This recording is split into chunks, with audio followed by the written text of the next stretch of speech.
Chapter 1. The Quiet Invitation. It began with a whisper, not a public announcement, not a royal call, just a soft message, slipped gently into Prince Harry's hand by one of the Queen's most trusted aides. Her Majesty would like to see you. Alone. Harry looked up, his heart tight in his chest.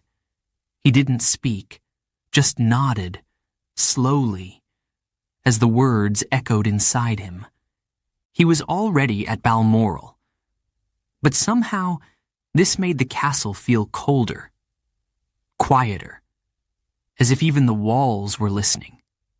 Outside, the sky was turning gold, then gray, that soft Scottish twilight, like a breath held between day and night.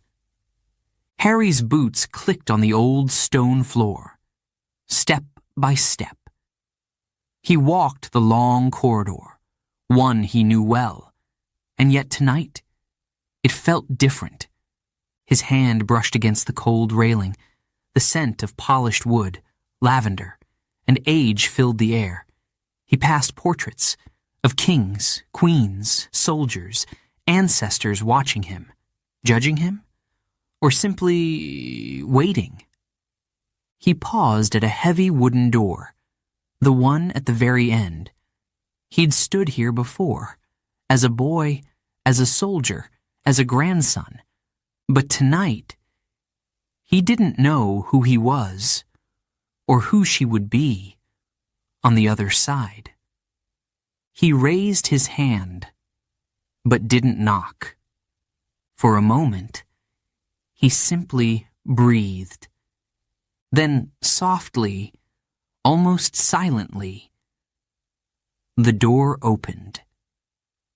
And there she was, the Queen, Elizabeth, his grandmother, sitting by the window, the light of the setting sun warming her pale face, a shawl draped over her shoulders, and her eyes.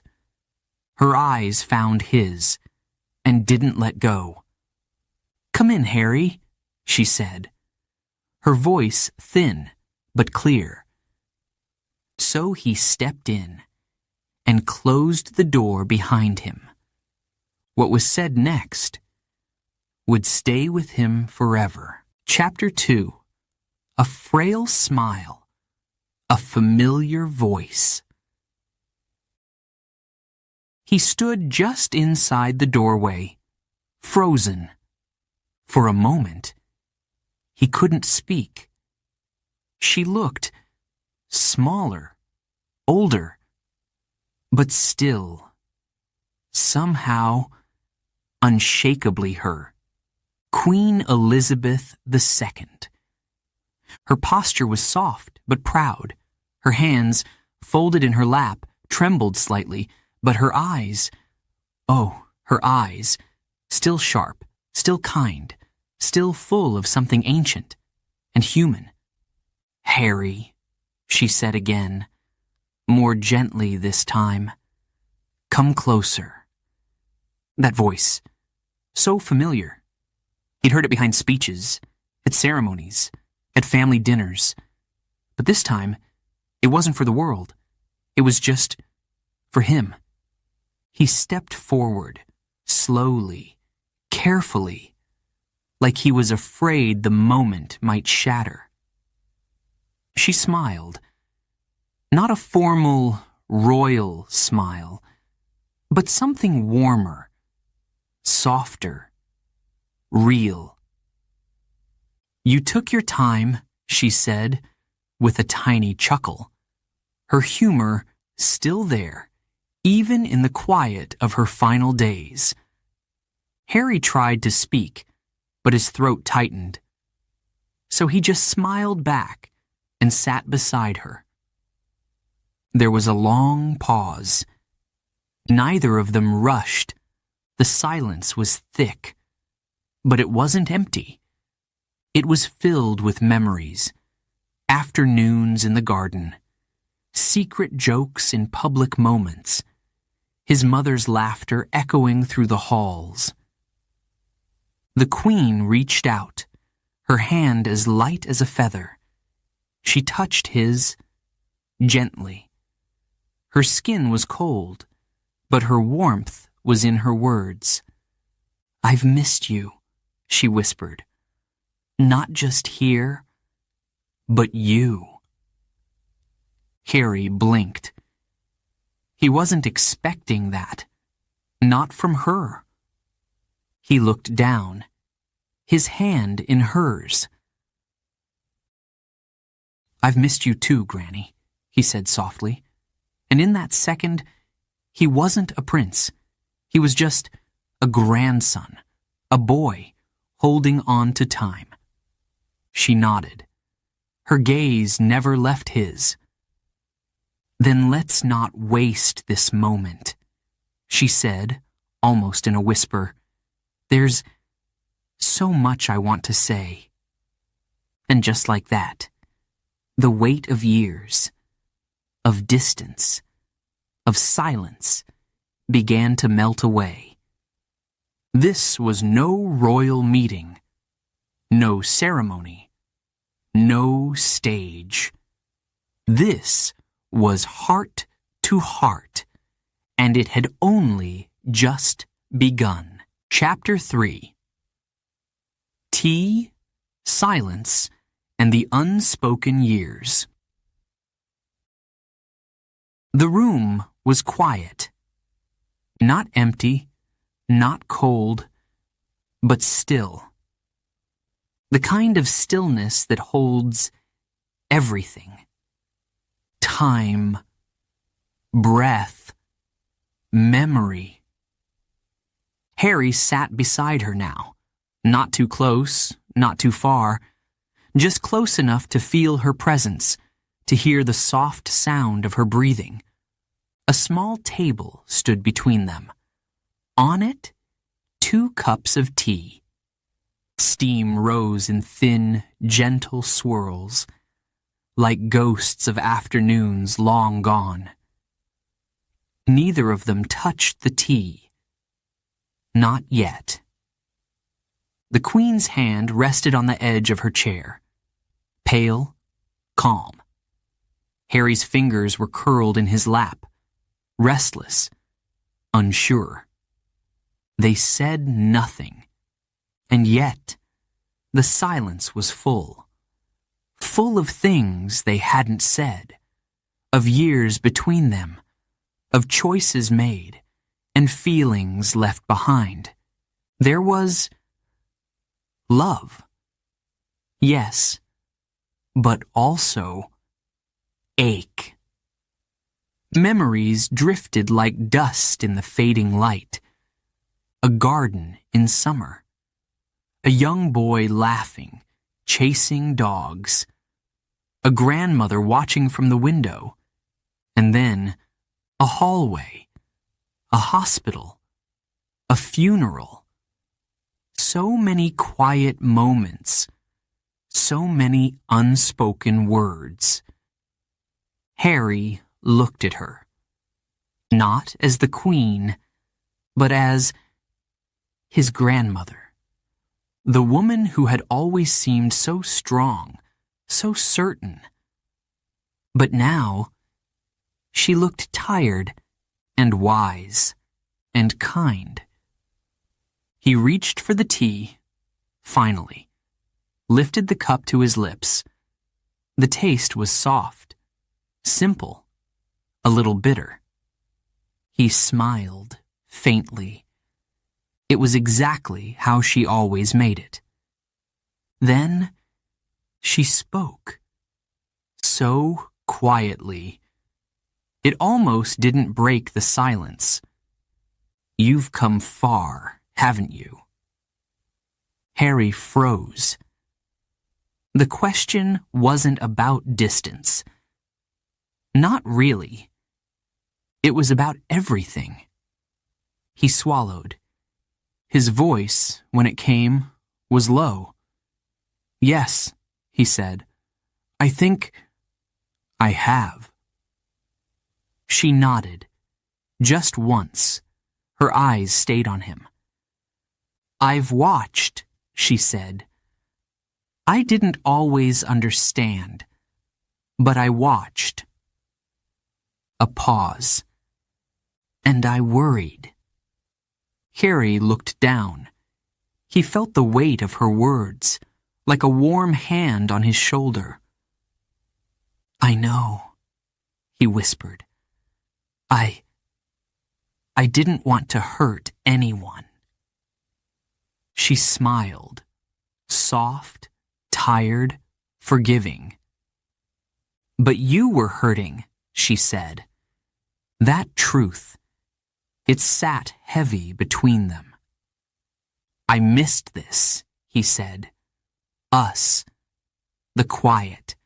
The feeling that I belonged." She reached for her tea, then, slowly, carefully, held it in her hands like something precious. "You do belong," she said gently. "Even when you feel far, even when things change, blood does not forget." Harry felt something in his chest crack open. A breath he hadn't known he was holding left his lungs.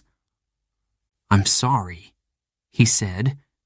She looked at him, her eyes soft. "For what?" she asked. He shook his head. "For leaving, for speaking out, for all of it." A silence followed. But this one was lighter. Then she reached across the space between them. Her hand found his, not a royal gesture, not formal, just love. "I've made mistakes too," she said. "Perhaps not the same ones, but mistakes all the same." They sat like that. No crown, no titles, just family. The tea had grown cold, but the room was warm. And in that moment, something old began to heal. In Chapter 4, The Weight of Two Worlds. The silence returned, but now it was different. Not cold, not distant. It was the silence of waiting, of something trying to be said, but still sitting, just beneath the skin. Harry shifted in his seat. His fingers curled around the edge of the cushion. His eyes found hers, and he saw no crown, just her, his grandmother, Elizabeth. She was waiting, patient, open. He took a breath, held it, let it go. Then he began. "It's hard," he said, his voice low. "Being between two worlds." The Queen didn't speak, didn't move, just listened. Harry looked down, his jaw tight. "There's the world I was born into, the one full of rules, duties, expectations." A pause. He glanced up, just for a moment. "And then, there's the world I chose." His voice trembled slightly. "The world where I can breathe, where I can walk down the street and hold my wife's hand, where I can be a father, without cameras chasing us every day."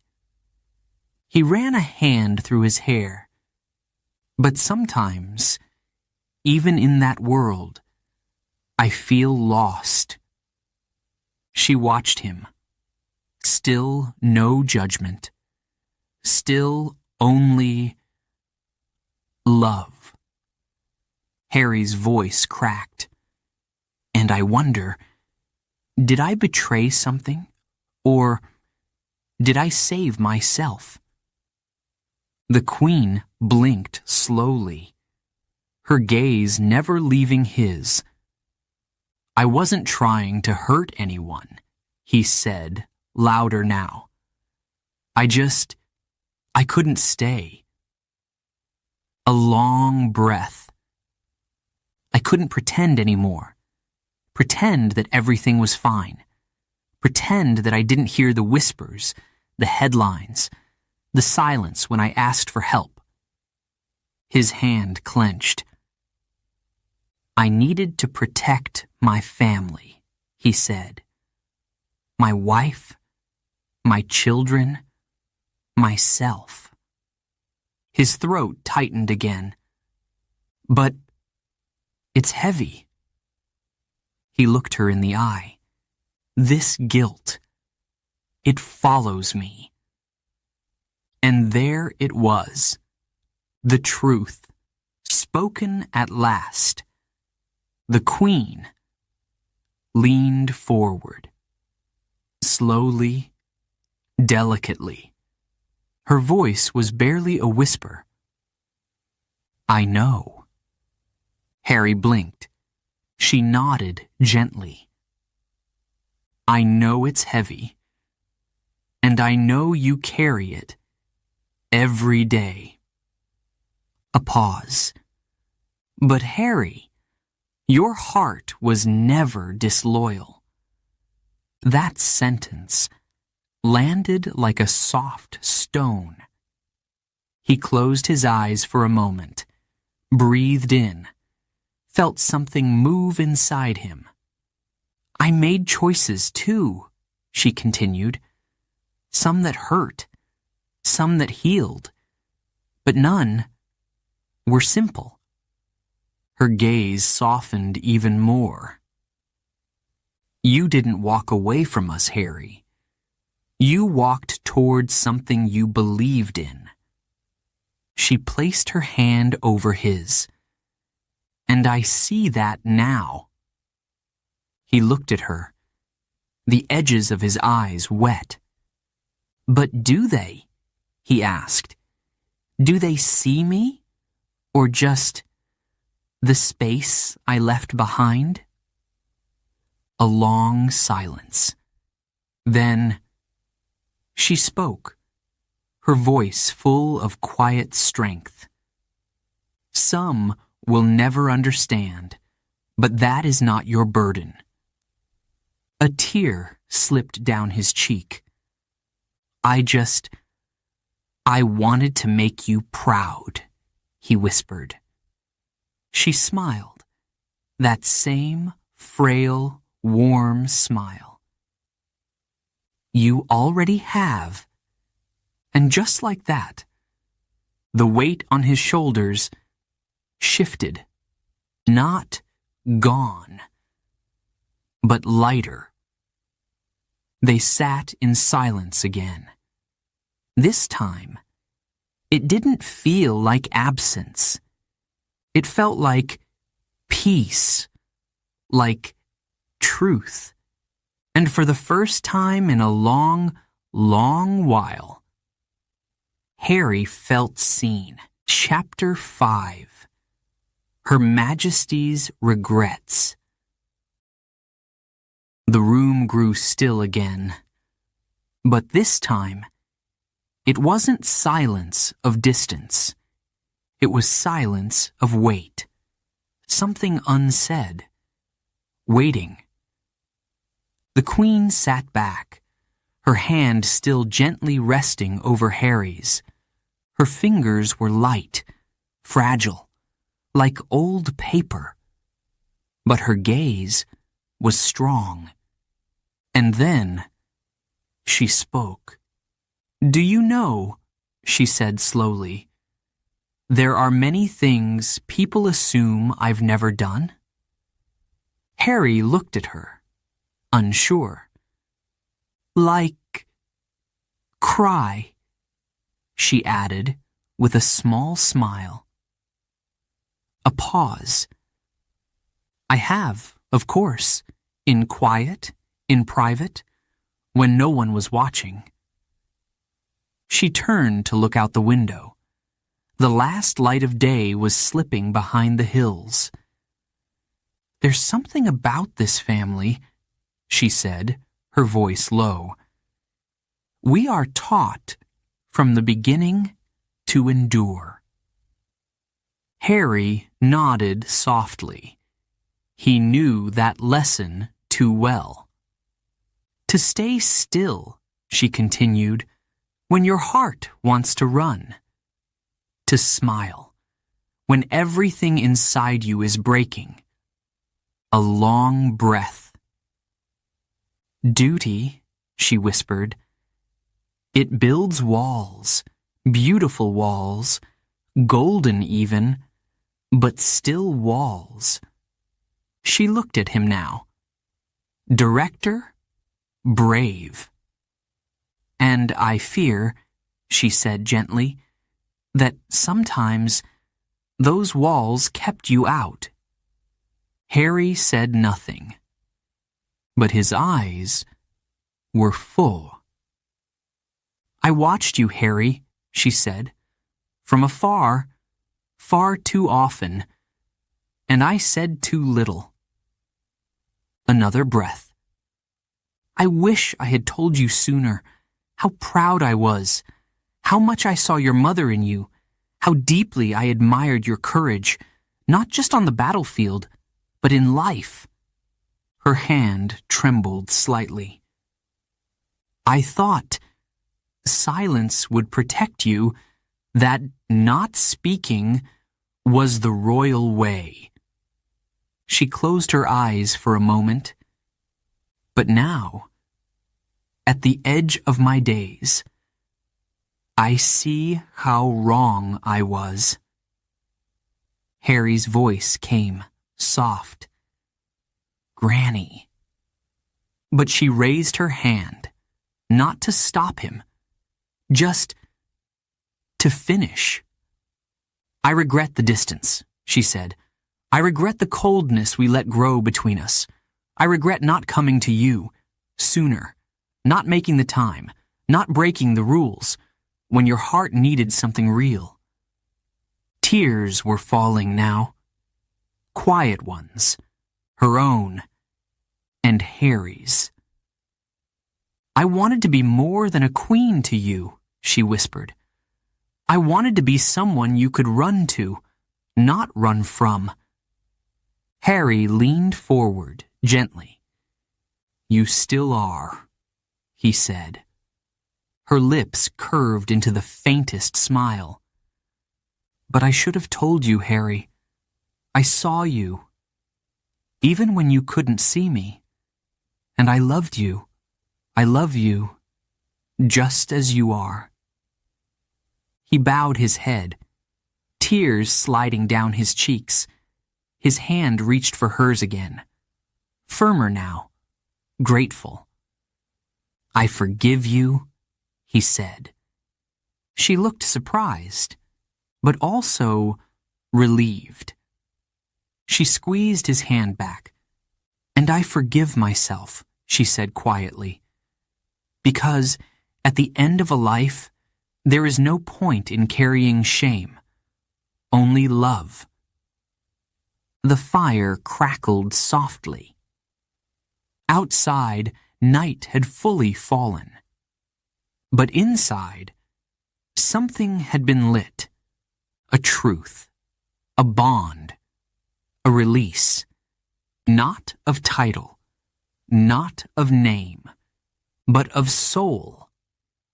And as they sat there, queen and grandson, woman and boy, there was no crown between them, only love. Chapter 6, Legacy, Not Crown. The room was quiet again, but not because there was nothing left to say. No. Now. It was the kind of quiet that holds something sacred, something about to be passed on. The Queen sat back in her chair. Her eyes were tired, but clear. Sharp, even now. She looked at Harry for a long moment, and then, slowly, she reached up and touched the edge of her brooch. Gold, diamonds, worn with pride for decades, but she didn't speak of it. Instead, her hand fell to her lap, and she said, very softly, "A crown is only metal." Harry blinked. He wasn't sure he'd heard her right, but she nodded, eyes locked on his. "It shines," she whispered. "Yes. It carries weight. It means duty, power, even fear sometimes. A breath. But it is not everything." She looked out the window now, as if seeing beyond the trees. "Legacy," she said, "is not built on jewels or titles." Her voice grew steadier. "It is built on how we love, how we forgive, how we stand when others fall." Harry listened, completely still. "I've worn the crown longer than most people live," she said. "But that is not what I hope they remember." Another pause. "I hope they remember that I tried to be kind, that I held this country through its darkest hours, not with iron fists, but with patience and faith." Her voice cracked, just slightly. "I hope they remember that I listened." She turned to him again. "And you, Harry, what will you leave behind?" He didn't answer right away, because the question hit deep. She continued, "You've lived outside the gates, beyond the pageantry, into a world that does not bow."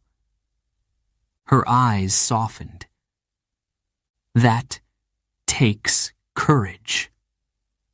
He looked at her now, truly saw her, and what he saw was not a ruler, but a woman, a mother, a grandmother, a soul near the end, trying to leave behind more than a throne. She reached out, her hand light, trembling.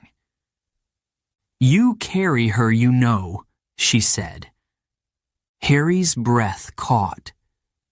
"Your mother, Diana. The name? So rarely spoken in these halls. Felt like a bell ringing in his chest. She was not afraid to feel," the Queen whispered, "to speak, to reach beyond the rules." A tear rolled down Harry's cheek. "She loved deeply," the Queen said. "Sometimes too openly for the world she lived in, but she never hid her heart." And then her eyes met his again. "And neither do you." Silence. The words hung in the air, soft, powerful. "You will not wear this crown," she said, gesturing gently. "But perhaps you were never meant to." Another breath. "You were meant to build something new." Harry leaned forward. "What if I fail?" he asked. "What if I can't carry her legacy or yours?" She smiled. so faintly. "You won't fail, my dear boy," she said, "because you are already living it." And in that moment, it wasn't about palaces, or power, or protocol. It was about truth. It was about love, courage, kindness. That was the legacy. And it had nothing to do with gold. Chapter 7. The Secret Within the Box. There was a pause, a long one. The kind of pause where time seems to fold in on itself, where breath hangs in the air, and memory walks into the room. The Queen sat quietly, her hand, resting gently on the arm of her chair, tapped once. Then she turned, just slightly, and reached for something on the nightstand beside her. A small object wrapped in shadow. Harry watched her, curious, cautious. Her fingers, slow but certain, grasped the edge of it, and then she held it out to him.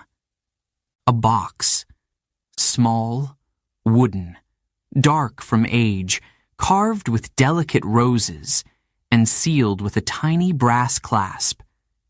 She said nothing at first, just looked at him, eyes deep, full of something unspoken.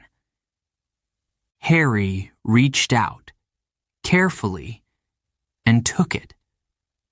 It felt heavier than it looked, real, personal, like it held more than just what was inside.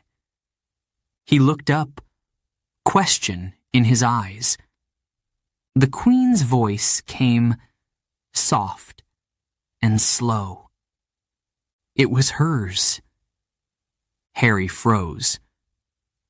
She gave it to me once, before she left for Paris. His heart began to pound. Your mother, she continued, had things she didn't say. Feelings she held in silence.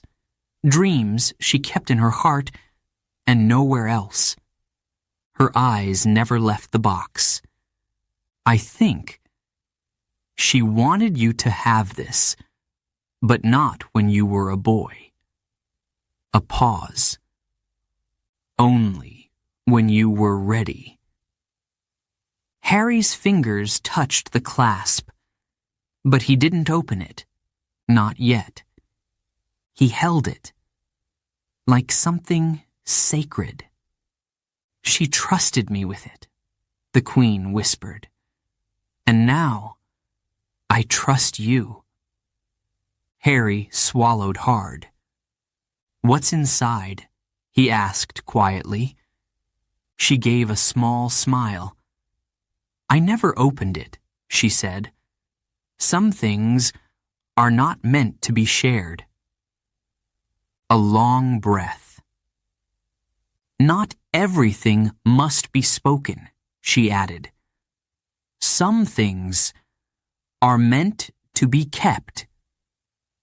Harry looked down at the box again. His hands trembled.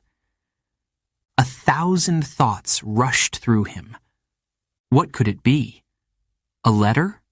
A photo? Something she wore? Touched? Loved? His mother's voice echoed in his mind. A laugh. A word. A whisper from the past. And suddenly, he didn't need to open it. Not yet. The meaning was already there. Not in the contents, but in the giving.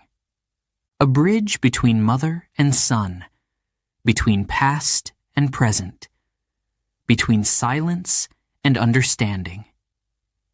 He held the box to his chest, eyes closed. The Queen watched him, and for the first time in their conversation, she looked tired, but peaceful, as if something had come full circle. Harry opened his eyes. "Thank you," he said softly. She nodded once. "It's yours now." They sat in silence, not empty, but full, and as the fire crackled in the quiet of the old room, and the night wrapped itself around the castle walls, a legacy was passed, not through crowns, but through something deeper, something hidden, in a box of memory. Chapter 8. One Last Blessing. The light was almost gone. Outside the window, the sky had turned deep blue, then indigo, then almost black. A single lamp lit the room now, software gentle, flickering like a heartbeat. The fire had burned low, and yet the warmth remained. Harry sat with the box still in his hands, quiet, still. He hadn't spoken in a while. Neither had she. But there was no need.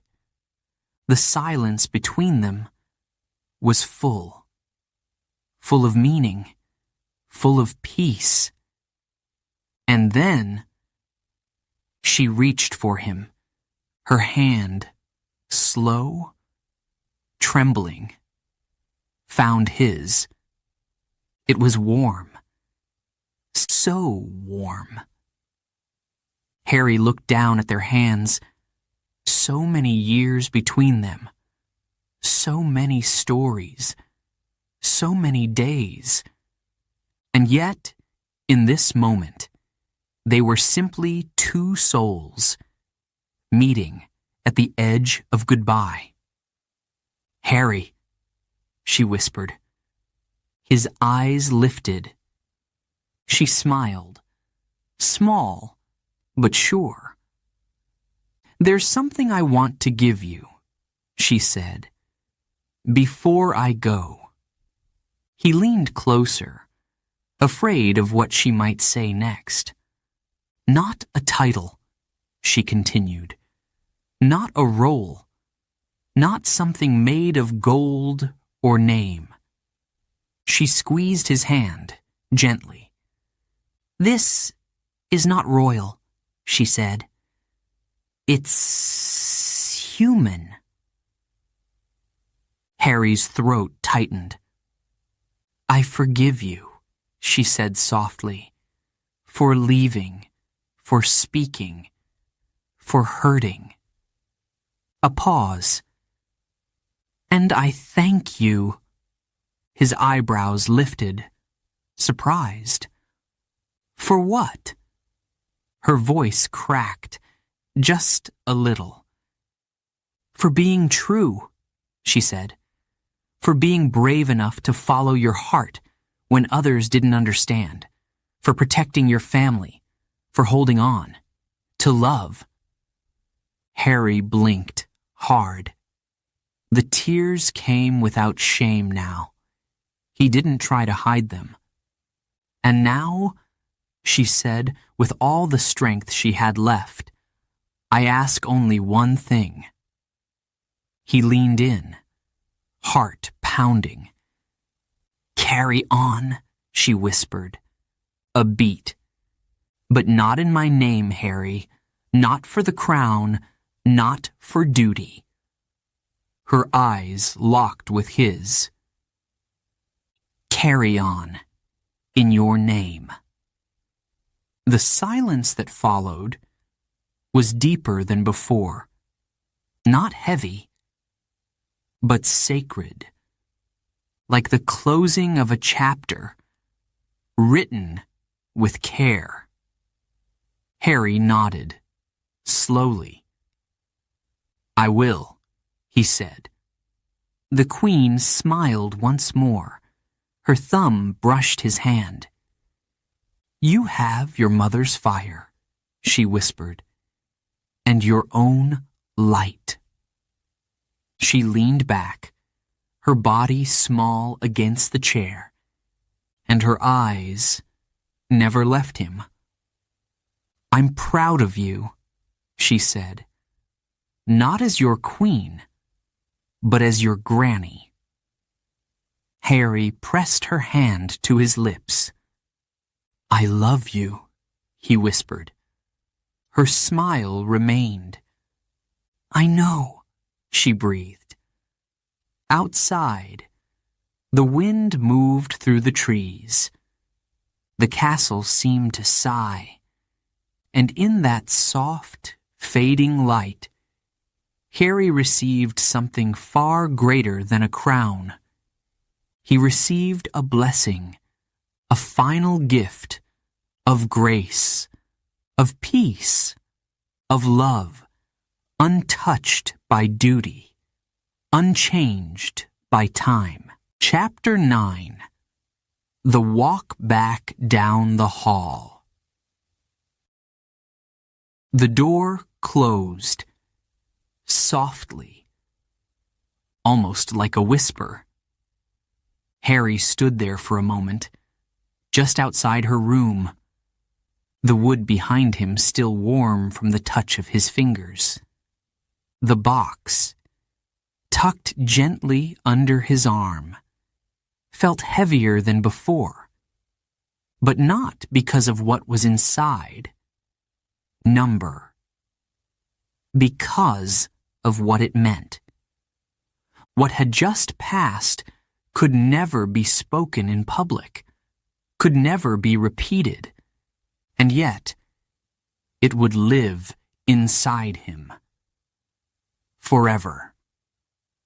He took a slow breath. Then, one step, and then another. The corridor stretched out before him, long, quiet, ancient. But it didn't feel the same. Not anymore. The same portraits stared back at him. Old kings, queens, warriors of the past. But tonight, their eyes felt softer, less judgmental, more knowing. His footsteps echoed through the hall. Click, click, click. But beneath each sound, there was silence. The kind of silence that follows something sacred. He paused near the window. Outside, the moon had risen. A soft silver light spilled across the cold floor.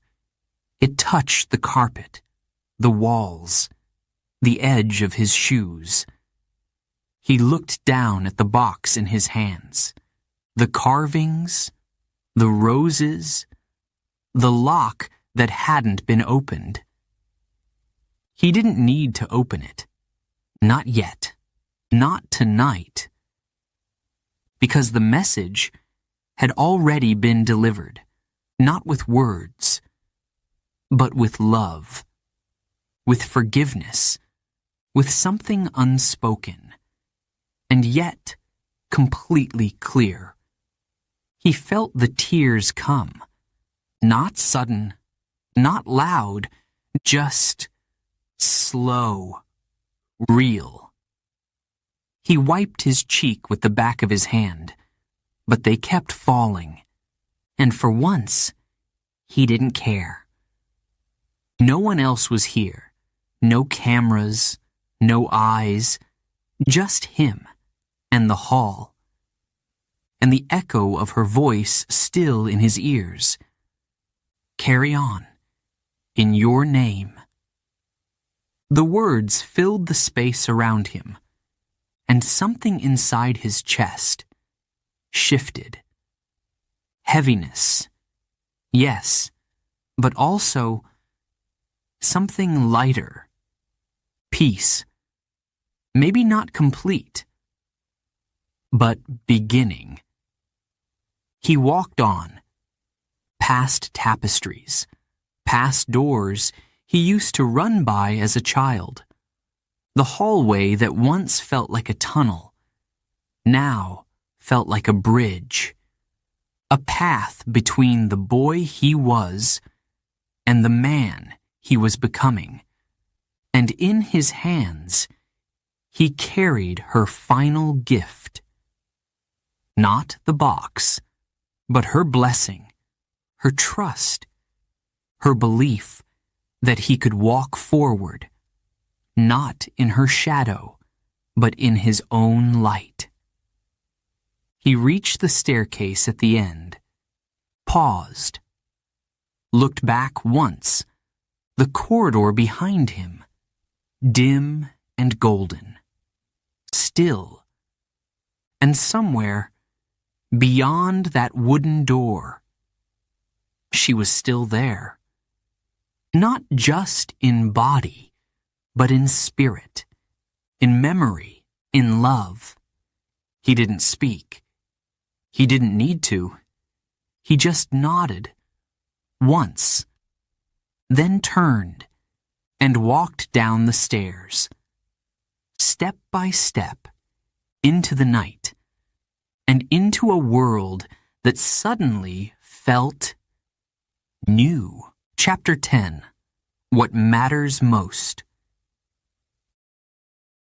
His voice, when it finally came, was soft but steady, measured, like a breath before dawn.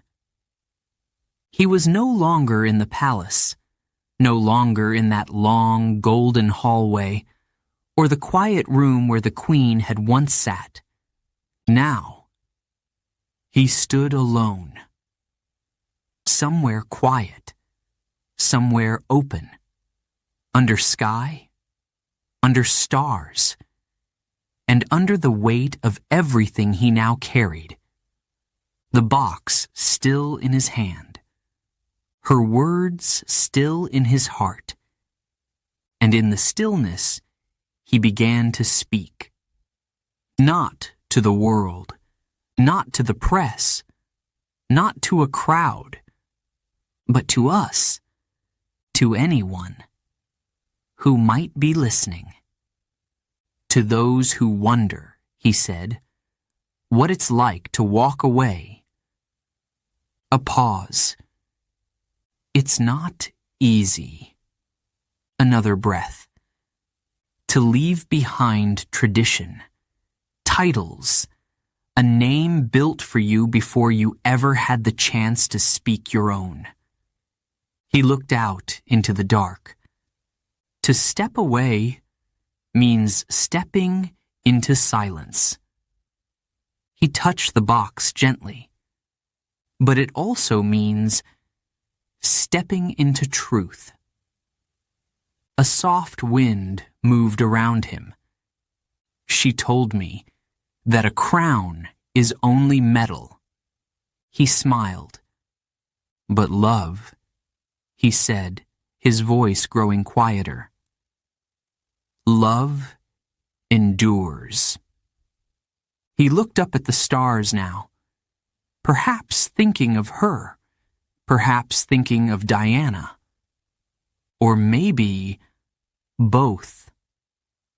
She forgave me, he whispered. She thanked me. She told me to carry on. His hand rested on his chest. And I will. A long pause. Not in her name, not for the history books, but for the family I've chosen, for the people I love, for the peace I still believe in. His voice cracked, just a little.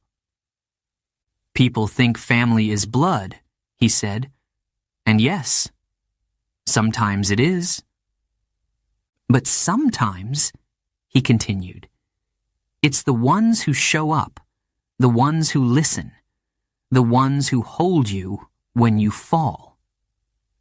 Another breath, the ones who forgive you when you don't forgive yourself. He lowered his eyes. We are all connected, even when we fight, even when we leave. There is an invisible thread, he said, tied between hearts.